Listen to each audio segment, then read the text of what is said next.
bem-vindos ao canal Espirais de Luz. Lembrando que esse trabalho é um trabalho da equipe Espirais de Luz, onde existem sugestões de temas, onde todos nós discutimos, conversamos, estudamos e trazemos aqui o melhor para vocês. Mas, lembrando que isso também é um trabalho online. Então, você vai lá, curtir nossa página no Facebook, se inscrever no canal do YouTube e ativar o sininho, que já tem palestra lá para você assistir nova, tá bom? Olha só, o tema de hoje é vida em outros mundos. É uma questão bem interessante, porque qual a necessidade da vida em outro mundo? E outra, por que a humanidade carrega tanto a ideia egoísta de justificar que somente o planeta Terra é habitado, somente o planeta Terra é merecedor de uma raça pensante, de uma raça que raciocina?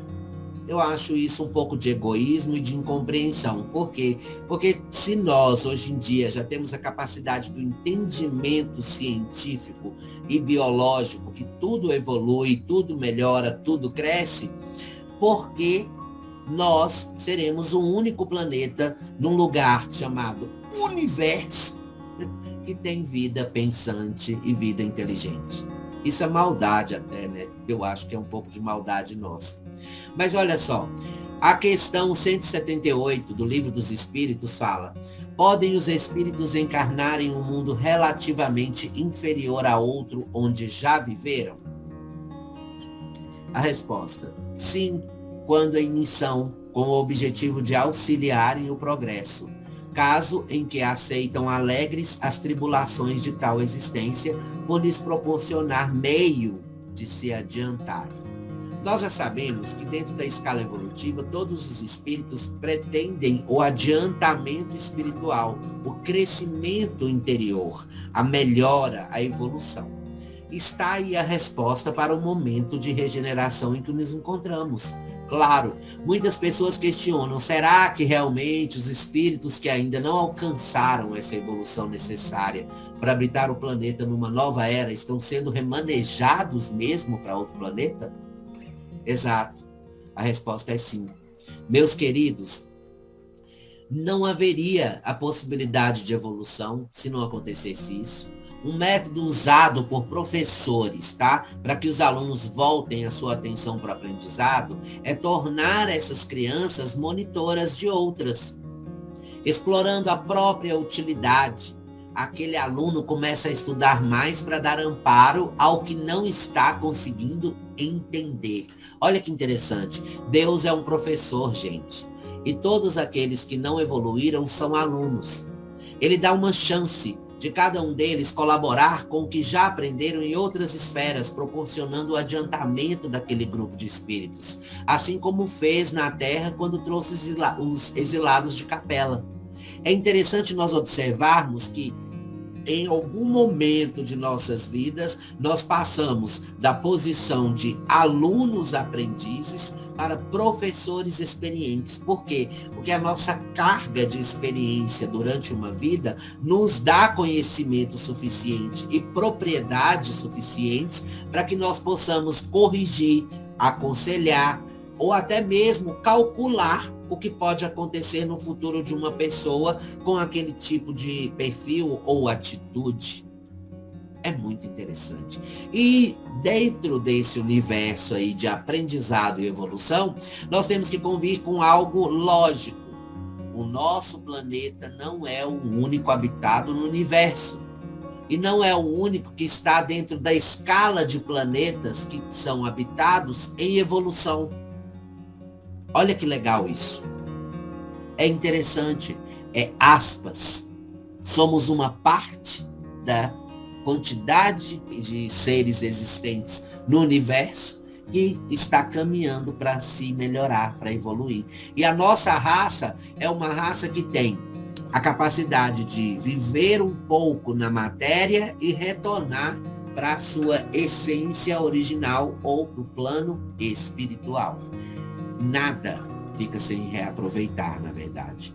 Então, mas não pode dar-se também por uma expiação, né? Essa história de mudar de planeta? Não pode Deus degradar para mundos inferiores espíritos rebeldes? Os espíritos podem conservar-se estacionários, mas não retrogradam. Em caso de estacionamento, a punição deles consiste em não avançarem, em recomeçarem no meio conveniente à sua natureza, as existências mal empregadas. Olha, eu continuo falando sobre a sabedoria do professor Deus, porque através dele, todos nós que somos regidos pela lei do magnetismo, somos atraídos para as psicosferas que estão na mesma vibração da nossa evolução. Então, dessa forma, muitos são levados para mundos inferiores. Não na sua casta espiritual, mas sim no momento em que se encontram seres encarnados desse ambiente, que ainda precisam evoluir um pouco mais. E como já foi dito, nada se perde. Nós apenas estagnamos num degrau. Isso confirma que muitos daqueles que ainda alimentavam sentimentos inferiores acabam se tornando peça fundamental para a evolução de outros mundos, o que os torna mais evoluídos e puros, desfazendo todas as travas que o impediam de ver a própria luz. É a hora em que você vê o aluno se tornar professor. Ele compreende. Tem um ditado que mães e pais falam assim: você só entende pai e mãe depois que você tem um filho. Por quê? Porque até então você é um jovem rebelde que vai contra as vontades de pai, que vai contra a vontade da mãe, que tá lá assim querendo abrir as asas e voar sem saber voar direito. É um instinto animal que grita dentro do ser humano. O ser humano tem a necessidade de desgarrar-se para viver tudo que ele quer viver e fazer tudo que ele quer fazer. Mas, ao mesmo tempo, ele fica preso a seus compromissos sociais com família e etc. Nessa hora, é a hora que pai e mãe, que foram aquele mesmo jovem que queria sair de casa, que queria brigar, que queria fazer isso, queria fazer aquilo, assume a postura de um professor. E ele fala: não, eu estou aqui para te ensinar, mas eu estou aqui para te corrigir. Eu estou aqui para te dar abertura, mas eu estou aqui para te prender também, para não deixar você tão livre. E é nessas horas que o ser humano confunde o apego com a obrigação educacional. Ele acha que educar é controlar, e não é. Educar é informar e dar a oportunidade para aquele ser dele experimentar aquilo que ele aprendeu. É como uma escola, gente. Você só aprende a mexer com aqueles equipamentos de laboratório na escola se você fizer aula prática. Você só aprende a desenhar se você praticar o desenho. Você só aprende a escrever se você praticar a escrita. Ler se você lê. Então é tudo uma questão de prática. E aí o ser humano acha que essa prática ela é tóxica. Ah, não pode. Eu já te esclareci que é assim que você não deve fazer. Mas aquele espírito que está ali, que ele quer desbravar, ele quer experimentar. Então ele vai contra a sua vontade, que a gente chama de filho rebelde. Era um filho tão bom porque fazia tudo que você queria. A partir do momento que ele começou a discutir com você a sua decisão e querer saber mais a respeito, aí ele se torna rebelde, porque ele vai contra a sua vontade. É a hora em que o ser humano tem que parar com esse egoísmo de achar que filhos são feitos para você. Não, você traz os filhos para o mundo, você os cria para a sociedade, não é para você. Você vai envelhecer e desencarnar. Quem vai ficar aqui é o seu filho. Entenda isso. Ou não, depende da situação. Bom, dentro desse mesmo ambiente aí, nós temos umas perguntas aqui. Quais os que têm de recomeçar a mesma existência? Ou seja, quais os que têm de recomeçar, nascer novamente num ambiente primitivo? Os que faliram em suas missões ou em suas provas? Os seres que habitam cada mundo hão todos alcançado o mesmo nível de perfeição? Não. Dá-se em cada um o que ocorre na Terra. Uns espíritos são mais adiantados do que outros. Na pergunta 180, passando deste planeta para outro, conserva o espírito a inteligência que aqui tinha? Sem dúvida. A inteligência não se perde. Pode, porém, acontecer que ela não disponha dos mesmos meios para manifestá-la e dependendo isso da sua superioridade e das condições do corpo que ele tomar. Presta atenção, eu vou primeiro falar sobre os que faliram em suas missões ou em suas provas. Gente, falir numa missão é não conseguir corrigir os próprios defeitos e voltar a repetir todas as falhas da vida anterior. Sejam essas ligadas à dor, vícios da matéria ou outras coisas. Devido a isso, a reencarnação age como a mão da misericórdia, que renova a nossa chance de conseguir superar os obstáculos que nós mesmos criamos, como crianças teimosas que somos, ao insistir em manter a mesma postura perante muitas situações. É aquela velha história, né? Meu filho é muito tímido, ele é muito introvertido. Aí, o que a mãe e o pai fazem para estimular essa criança a sair desse ambiente de timidez e tal? Alguns fazem. Outros preferem que ele seja assim, porque é mais fácil de controlar. É como se ele obedecesse por ser assim, pacífico demais e introvertido, que não é uma coisa muito boa, claro, que todos nós sabemos.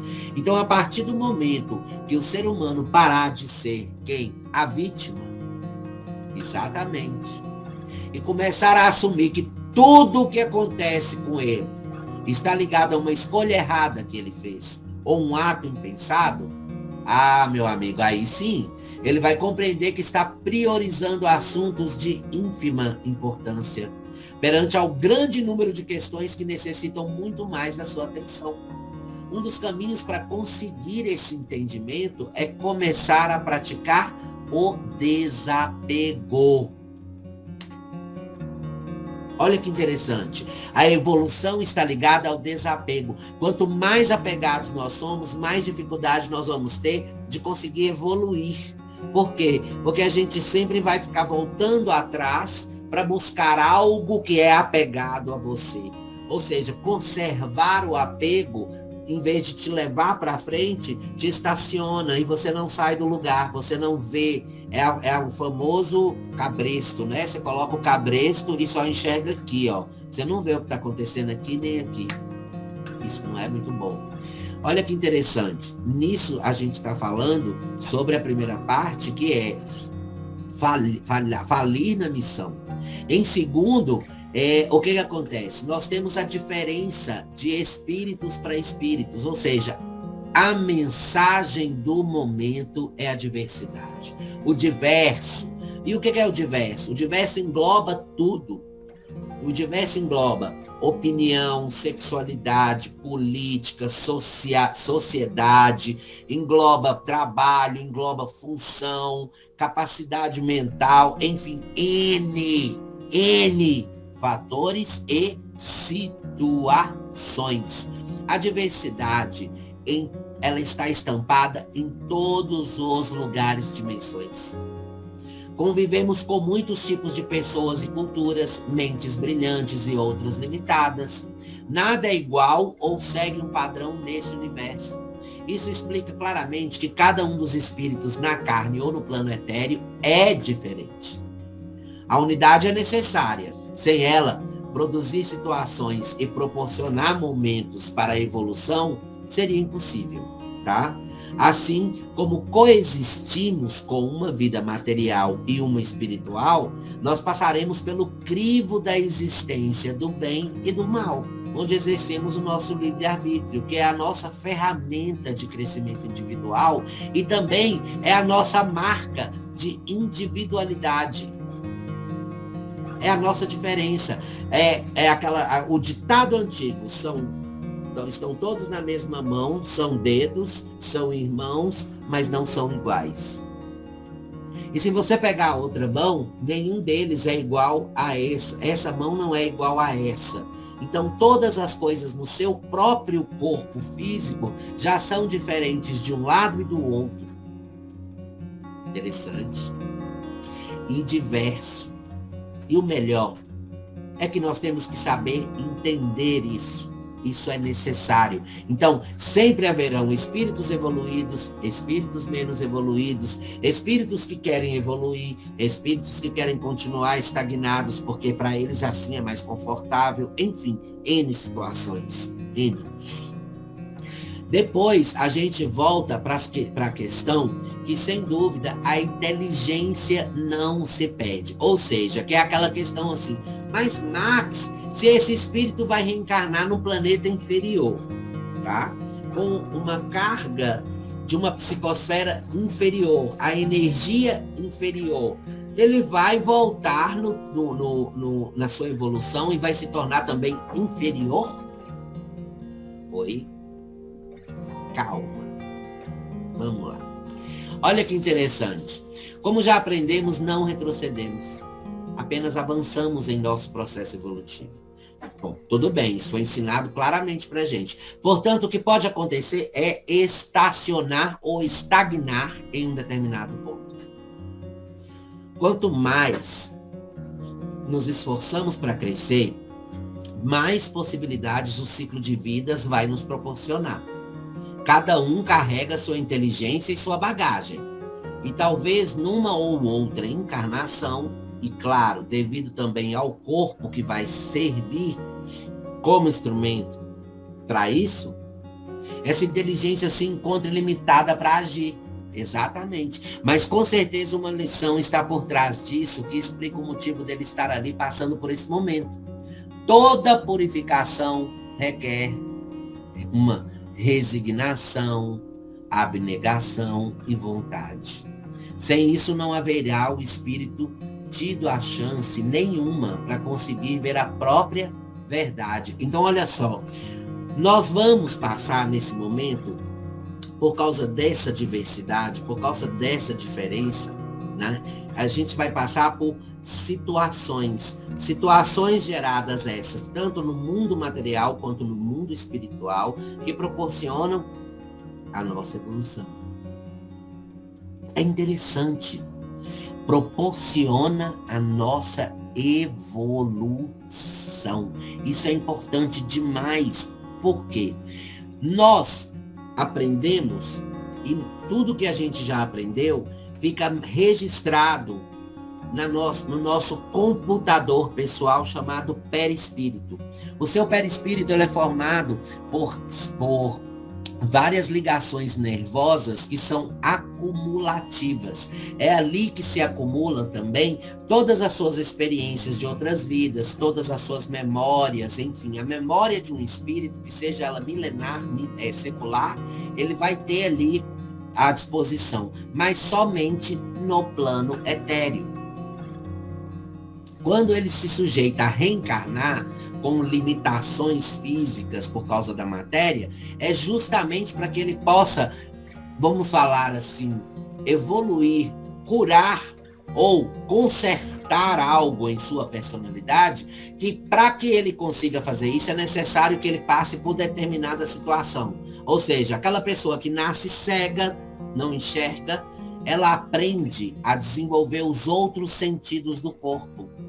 E isso daí dá para ele uma nova visão. Ou uma visão positiva, ou uma visão negativa. Então é uma escolha. Você tem o livre-arbítrio para escolher isso. É o mais interessante disso tudo. É o livre-arbítrio. E isso explica também, gente, a pluralidade dos mundos, das vidas e das oportunidades. A misericórdia de Deus ao lado das leis naturais do universo, onde tudo é muito perfeito e interligado, para que possamos chegar ao máximo de nossa luz. A meta nossa é evolução. A meta nossa é melhorar. A gente fala assim, mas esse menino é louco. Ele falou comigo que a morte não é uma coisa ruim. Não é. Nós aprendemos que é ruim porque ela encerra nossos anseios materiais. Mas ela não encerra os nossos anseios como essência, como espírito. O espírito ele é eterno, ele vem e tem origem eterna.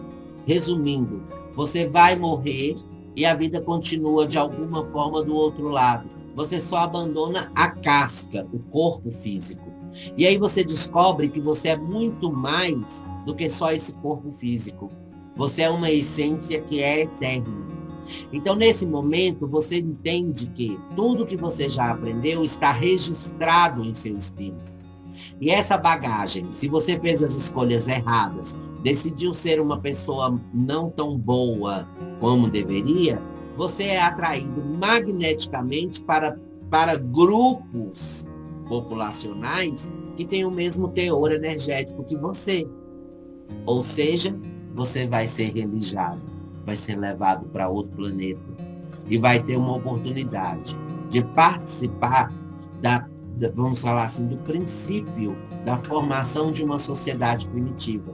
Assim como aconteceu conosco, quando a gente recebeu no planeta os exilados de Capela, que foram grandes espíritos que contribuíram imensamente para o que nós somos hoje.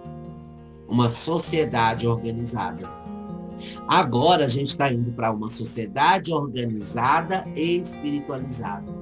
E eu espero que isso aconteça o mais rápido possível, para que a gente possa alcançar a comunicação com outros mundos.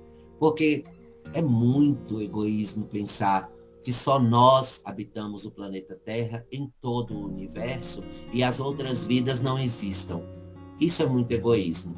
Mas, graças a Deus, nós temos hoje informações suficientes que nos levam a concluir que nós somos apenas um planeta habitado nesse universo todo. Acho que ficou bem explicado, né? Gente, a gente espera vocês lá na página do Facebook Espirais de Luz. A gente publica as palestras lá também. E no canal do YouTube Espirais de Luz. Se inscreva no canal, acione o sininho e aguarde que tem muita coisa boa vindo por aí. Eu agradeço, como sempre, a paciência por me ouvir. Até a próxima. Beijos de luz.